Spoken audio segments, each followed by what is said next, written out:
The night sky above Pine Ridge wasn't supposed to glow purple. Maya Chen stood frozen on her back porch, her half-eaten sandwich forgotten in her hand, as she watched ribbons of violet light dance across the stars. The warm summer air had turned sharp and electric, making the hair on her arms stand on end. In the distance, car alarms wailed in an eerie chorus. "This isn't right," she whispered to herself, fumbling for her phone. Her fingers trembled as she pulled up her best friend's contact. Kira had to see this. But before she could hit dial, the screen went black. Not just her phone. Everything. The porch lights, the neighbors' windows, even the street lamps lining Cedar Avenue winked out simultaneously, plunging the small mountain town into darkness. The only illumination came from those strange purple auroras pulsing overhead. Then she heard it. A deep, reverberating hum that seemed to come from everywhere and nowhere at once. It rattled her bones and made her teeth ache. Maya's heart thundered in her chest as she watched three massive shapes emerge from behind the clouds. They were unlike anything she'd ever seen. Sleek, dark vessels that seemed to absorb the light around them, leaving perfect ship-shaped voids in the sky. "Oh God," Maya breathed. This wasn't happening. This couldn't be happening. She backed up against her house, her mind refusing to process what her eyes were seeing. Aliens. Actual aliens were hovering over her tiny town in the middle of nowhere, Colorado. A flash of movement caught her eye. Someone was running across her backyard. A familiar silhouette that made her heart skip a beat. "Kira," she called out. The figure stopped, and even in the strange purple light, Maya would recognize her best friend anywhere. Except something was different. Kira's normally perfect posture was tense, alert. Her silver-white hair, usually tied back in a neat braid, whipped around her face in a wind that shouldn't exist. "Maya." Kira's voice carried across the yard, but it sounded wrong. Deeper, resonant, with an echo that seemed to linger in the air.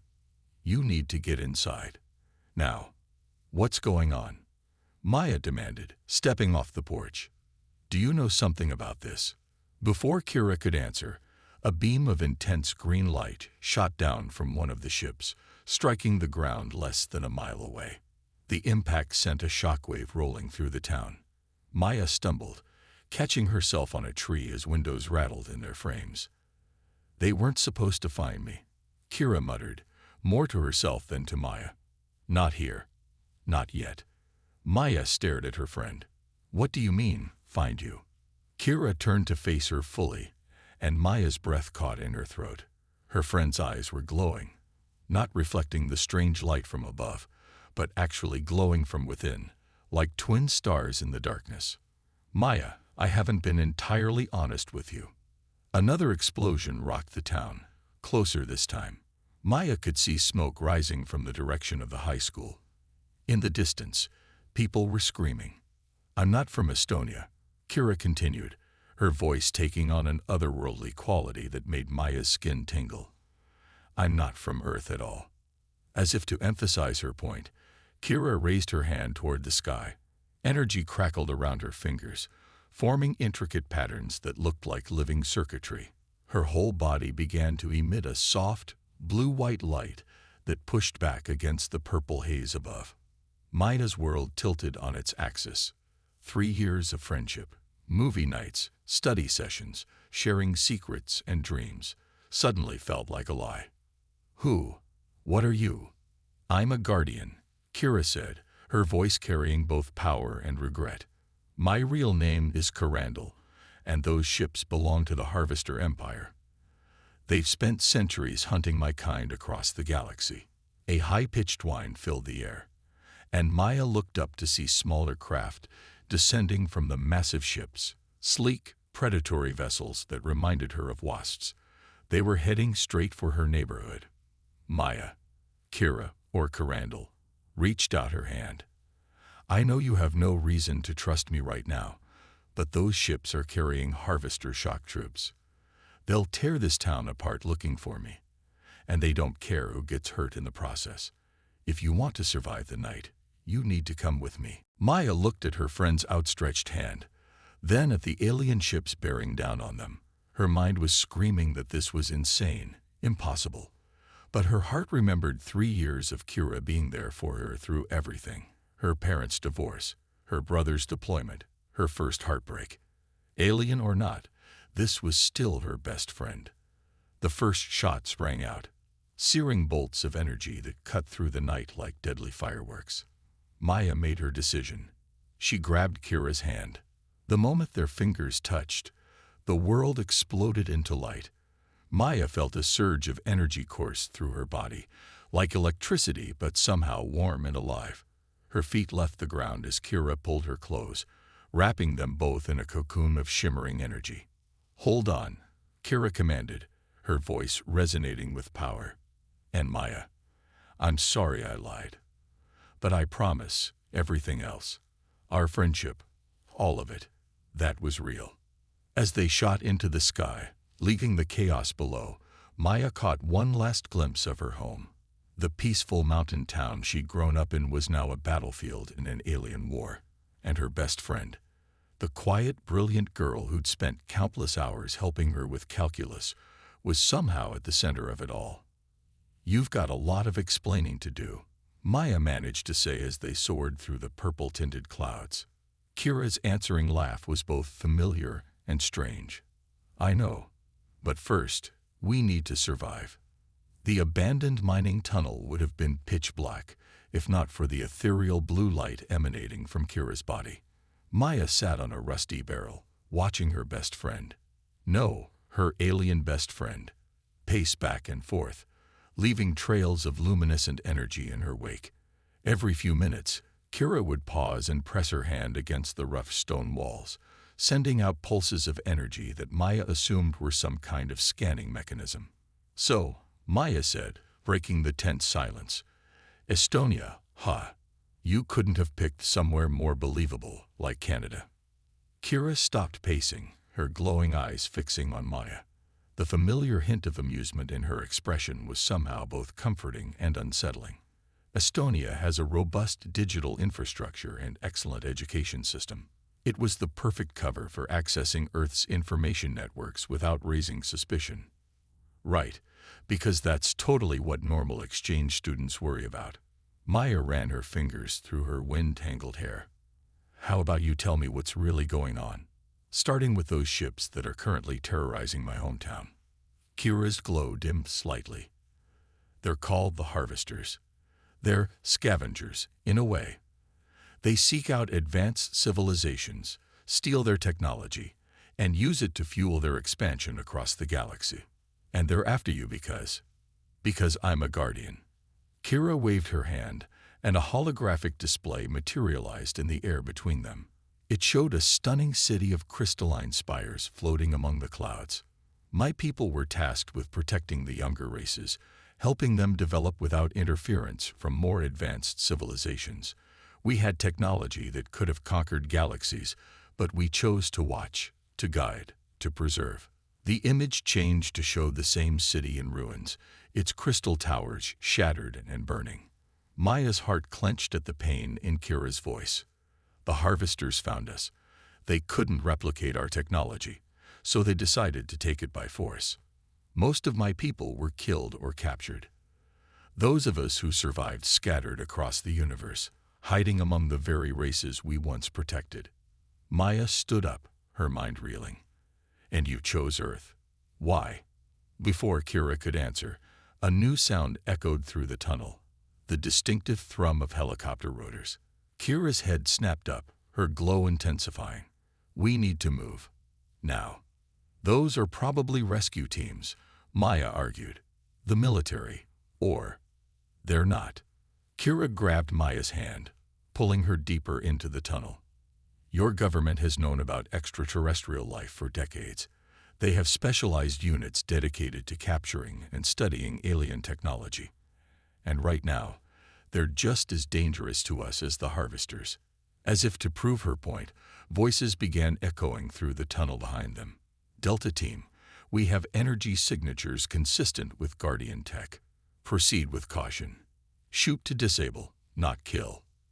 Command wants the asset intact." Maya's blood ran cold. These weren't rescuers, they were hunters. They ran through the darkness, guided only by Kira's light. The tunnel seemed endless, branching off in multiple directions. Maya's lungs burned, but fear kept her moving. Behind them, she could hear boots on stone and the crackle of radio communications. Here, Kira suddenly pulled them into what looked like an old elevator shaft. She pressed her hand against the wall, and symbols began glowing beneath her palm. The Guardians had outposts on Earth long before humans evolved. This mining system was built over one of them. The wall slid aside with a grinding whisper, revealing a narrow passage lined with the same crystalline technology Maya had seen in Kira's hologram. They ducked inside just as flashlight beams swept past their hiding spot. "You're telling me there's ancient alien tech under my hometown," Maya whispered as they hurried down the passage. "How did nobody notice? Your people built cities on top of cities, civilizations on top of civilizations. You rarely look deep enough to find what's buried beneath." Kira's voice was tight with concentration as she navigated the crystalline corridors. "The harvesters, though, they're experts at finding what's hidden. That's why they came here. They detected traces of Guardian technology." They emerged into a vast chamber that took Maya's breath away. Crystalline columns stretched into darkness above them, pulsing with faint internal light. Ancient consoles lined the walls, covered in dust but still operational, their displays flickering to life as Kira approached. "This was a monitoring station," Kira explained, her fingers dancing over the controls. "We used it to..." "Wait." She froze, her glow flickering like a candle in the wind. "No. No. No, no. What's wrong?" "The harvesters. They're not just here for me." Kira's voice trembled. "There's something else buried beneath Pine Ridge, something I was sent here to protect." Her hands clenched into fists. "Something that could destroy everything if they get their hands on it." The chamber suddenly filled with red light as alarms began blaring. On one of the screens, Maya could see multiple dots converging on their location, some from above, where the military units were searching, and others from below, deep within the earth. "What is that?" she asked, though she wasn't sure she wanted to know the answer. "The harvesters have found the lower levels." Kira's expression was grim, and they're not alone. There's something down there with them. Something that's been sleeping for a very, very long time. A distant roar shook the chamber, sending cascades of dust raining from above. It didn't sound like anything from Earth, or anything that should exist at all. Maya looked at her friend, saw the fear and determination warring in her luminescent eyes. "Kira, what exactly were you protecting down here?" "Not what," Kira corrected, her glow intensifying as she prepared for battle. "Who? And if the harvesters wake them up, your world will never be the same." The deeper they descended into the earth, the more the temperature dropped. Maya could see her breath forming clouds in the blue light of Kira's energy field. The ancient Guardian facility had transformed from dusty crystal corridors into something that looked more like a fortress. Massive walls of black metal etched with pulsing circuits of light. Another tremor shook the facility, stronger than before. Somewhere far below, something screamed, a sound that made Maya's bones vibrate and her vision blur. "Remember how I said the Guardians protected younger races?" Kira's voice echoed in the vast chamber they were crossing. Well, sometimes protection meant containment. Maya stepped carefully around a fallen column. Containment of what? The Nexarians. Kira's glow flickered as she spoke the name.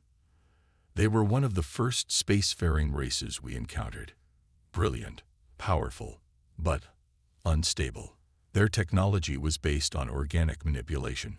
They could reshape matter at the molecular level, even alter their own biology. But it drove them mad. A holographic display sprang to life as they passed, showing creatures that made Maya's mind recoil. They looked almost human, but wrong. Bodies twisted and reformed like living clay, limbs sprouting and retracting, faces shifting like smoke. They began experimenting on other species, Kira continued, creating hybrid armies, living weapons. The Guardians had no choice but to intervene. We couldn't kill them. Their consciousness would just transfer to new bodies, so we put them in stasis, hidden away in facilities like this one across the galaxy. And there are some of these things under my town. Maya's voice cracked. Why here? Earth was different then. Uninhabited, tectonically stable. Perfect for a long-term containment facility. Kira stopped at a massive door covered in mourning symbols. But the Harvesters don't want to contain the Nexarians. They want to control them. The door rumbled open, revealing a sight that stole Maya's breath. They were standing on a platform overlooking an enormous cavern. Suspended in the center, in pods of crystalline material, were dozens of humanoid figures. Each one seemed to be shifting, even in stasis, their forms rippling like disturbed water. But that wasn't what made Maya's heart stop. At the bottom of the cavern, Harvester troops were engaging in battle, not with the military forces from above, but with something else. Something that moved like liquid mercury, flowing between the crystalline pillars and consuming everything in its path. One got loose, Kira whispered. They must have damaged a stasis pod during their initial attack. They watched in horror as a Harvester soldier fired at the silver mass. The creature absorbed the energy blast and reshaped itself, growing weapons from its own biomass. In seconds, the soldier vanished beneath a wave of living metal. Can't you stop it? Maya asked. You're a guardian. Kira's response was cut off by the arrival of new players. A team of soldiers in black combat gear rappelled down from above, their weapons humming with energy that Maya recognized from Kira's displays. They were using salvaged Guardian tech. This is Lieutenant Sarah Chen, Special Projects Division. A familiar voice crackled over the facility's ancient communication system. All units converge on the lower chamber. The asset must not reach the surface. Maya's blood ran cold. Chen. That's my mom's voice. Kira's glow pulsed with surprise. Your mother works for... I had no idea. Maya felt like she was drowning. Her mom was supposed to be an environmental consultant. All those business trips, those late nights at the office, she hunts aliens. Technically, she protects Earth from them. A new voice spoke behind them. They spun to find a tall woman in tactical gear, her helmet tucked under her arm.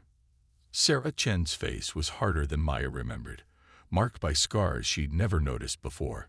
And right now, she's trying to save your life.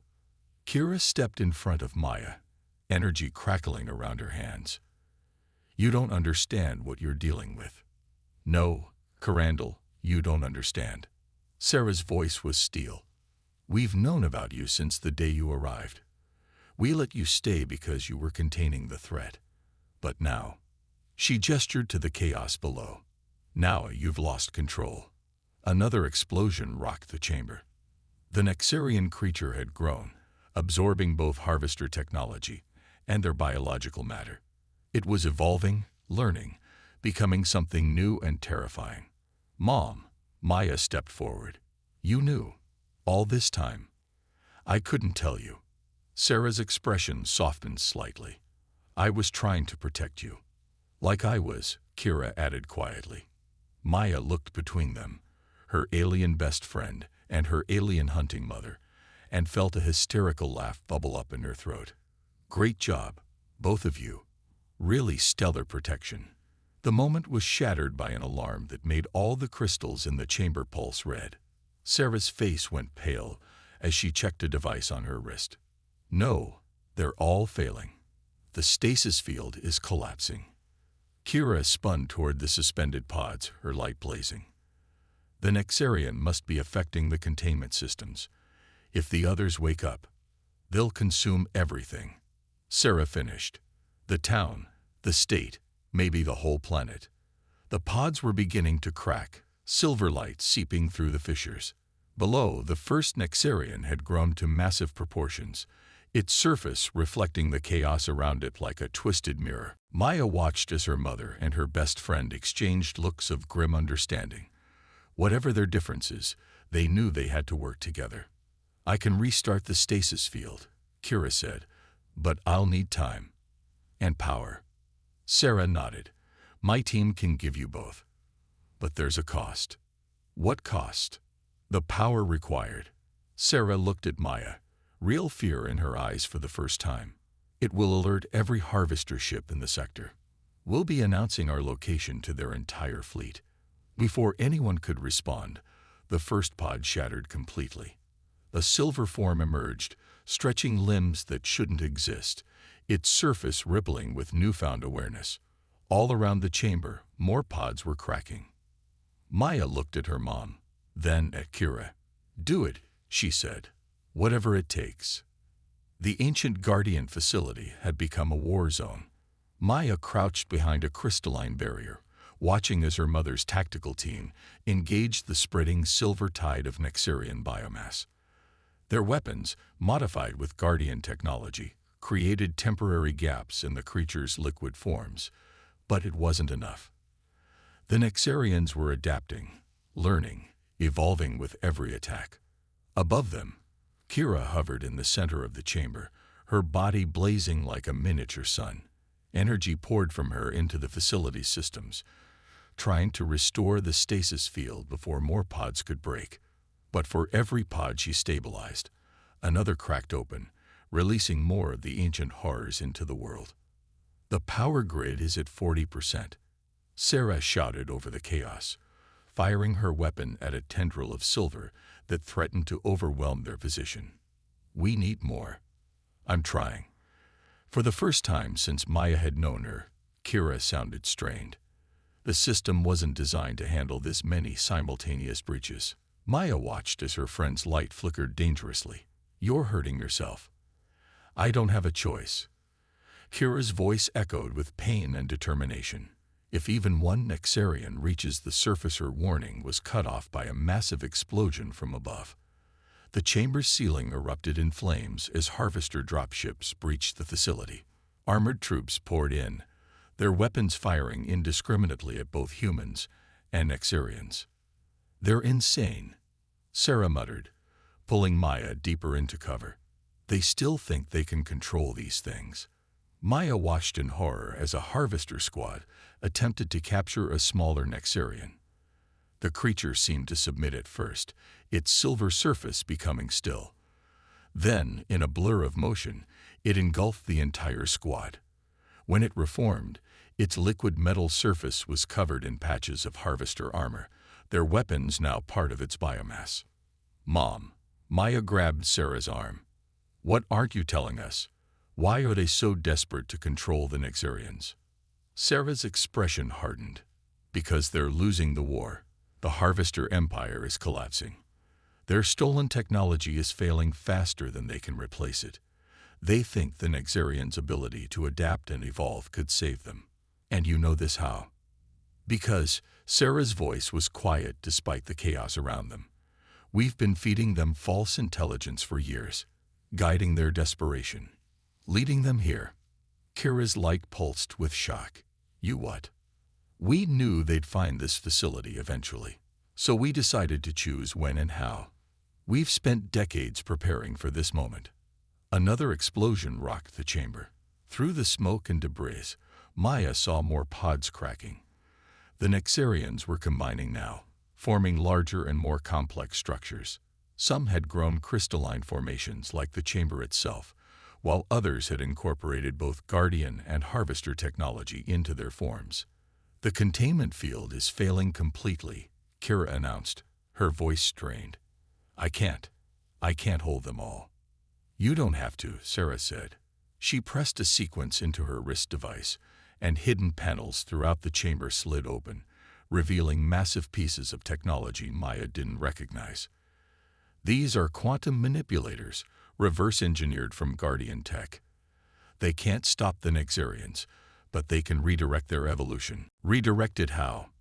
Maya asked, though she feared she already knew the answer. By giving them a new target. Sarah's eyes were fixed on the harvester ships above. The Nexarians adapt to and consume whatever threatens them most. Right now, that's us. But if we can make them perceive the harvester fleet as the greater threat, you'll turn them into a weapon. Kira's voice was horrified. You'll unleash them on the harvesters. Better them than Earth. Sarah shot back. We knew this day would come. Every simulation, every projection showed the same result. The harvesters would never stop until they had this power. So we planned to give it to them, just not in the way they expected. Maya stared at her mother. This woman she thought she knew. How many people knew about this? How long have you been planning to unleash an ancient alien horror on the galaxy? Everyone has a breaking point, Sarah said softly. Even empires. We just had to wait for the harvesters to reach theirs. Their desperation made them predictable. A deafening screech filled the chamber as the largest Nexarian yet emerged from its pod. It towered over them, its surface a churning mix of liquid metal, crystal, and stolen technology. As they watched, it began to reshape itself, forming something that looked disturbingly like a spacecraft. They're not just adapting anymore, Kira realized. They're preparing to leave Earth. That's impossible, Sarah whispered. The simulations never showed. The creature screamed again, and this time they felt it in their minds. Images flooded Maya's consciousness. Stars, planets, entire galaxies seen through alien eyes. The Nexarians weren't just awake. They were remembering. The stasis field. Kira's voice shook. It wasn't just containing their bodies. It was containing their collective consciousness. Now they're reconnecting, sharing knowledge across thousands of years of evolution. Maya watched as more Nexarians began to transform, their liquid metal forms reaching toward the ceiling, toward space. They're going to escape. No. Sarah's voice was steel. That's not the plan. That can't be the plan. But the universe, Maya was learning, didn't care about human plans.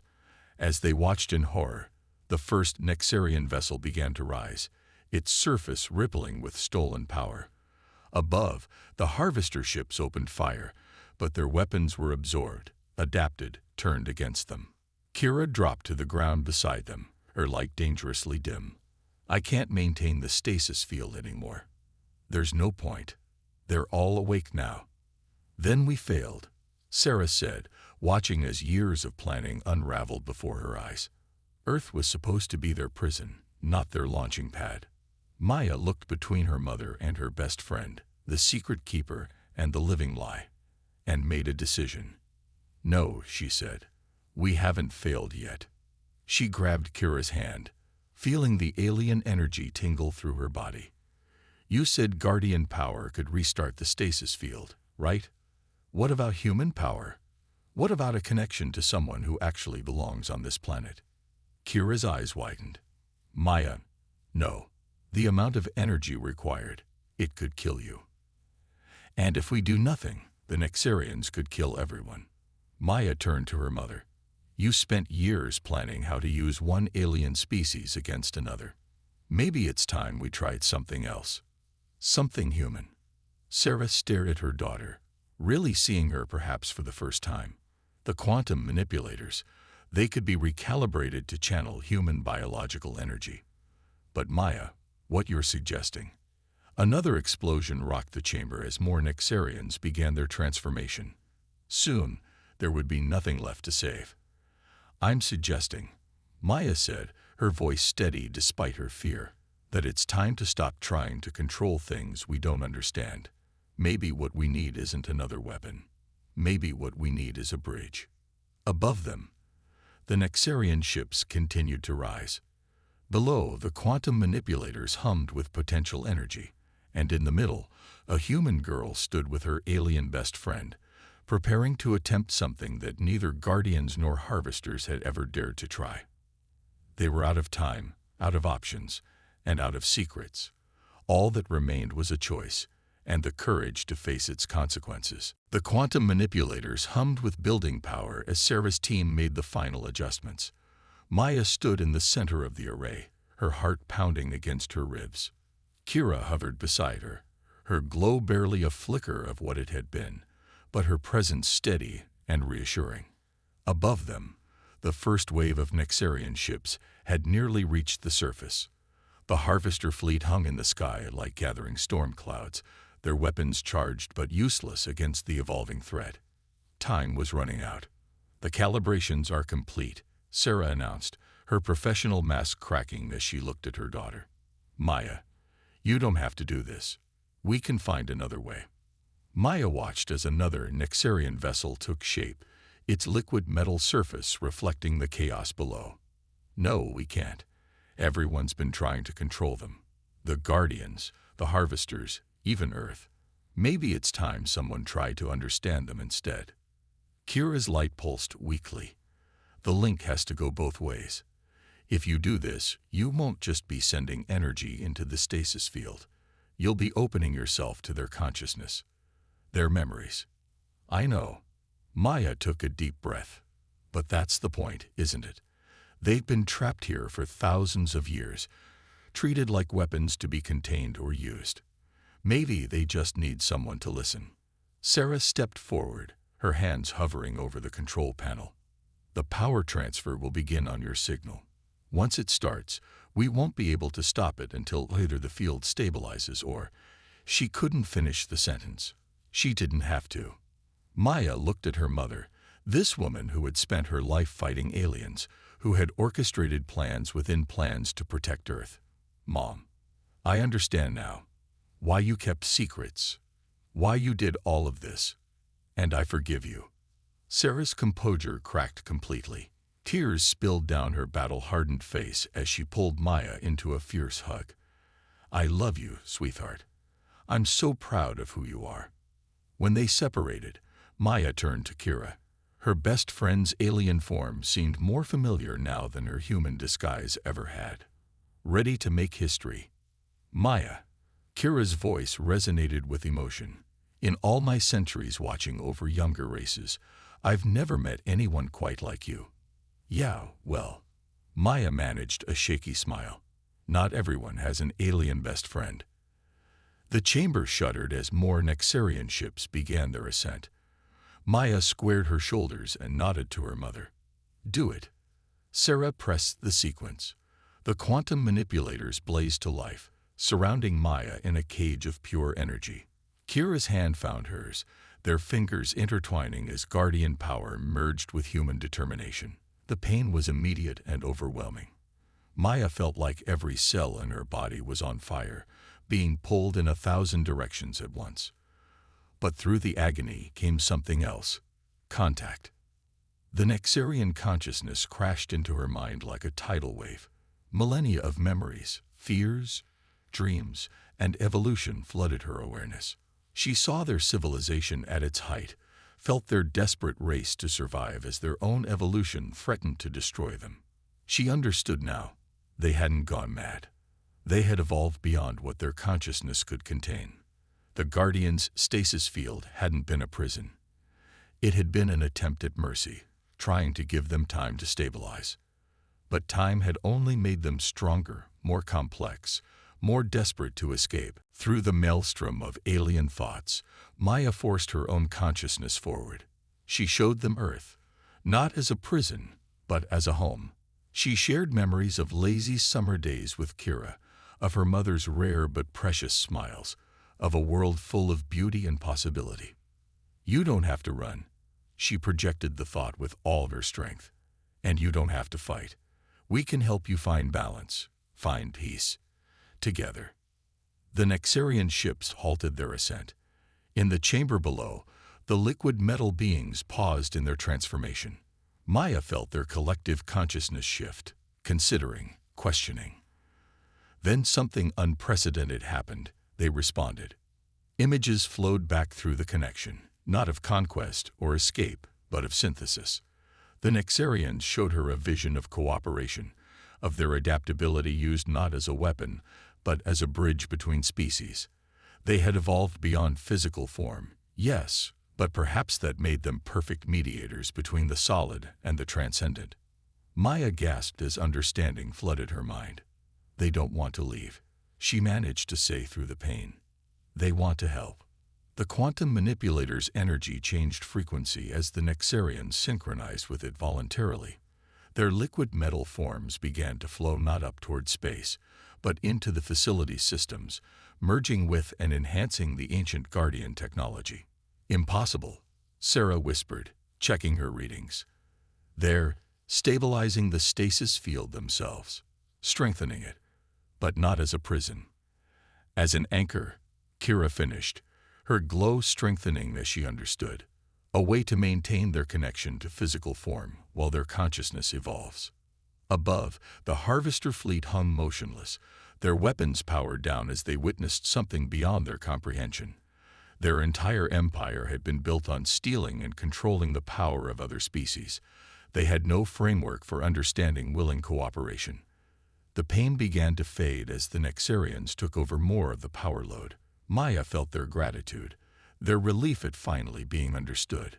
Thousands of years of isolation had ended not with an explosion of violence, but with a simple act of trust.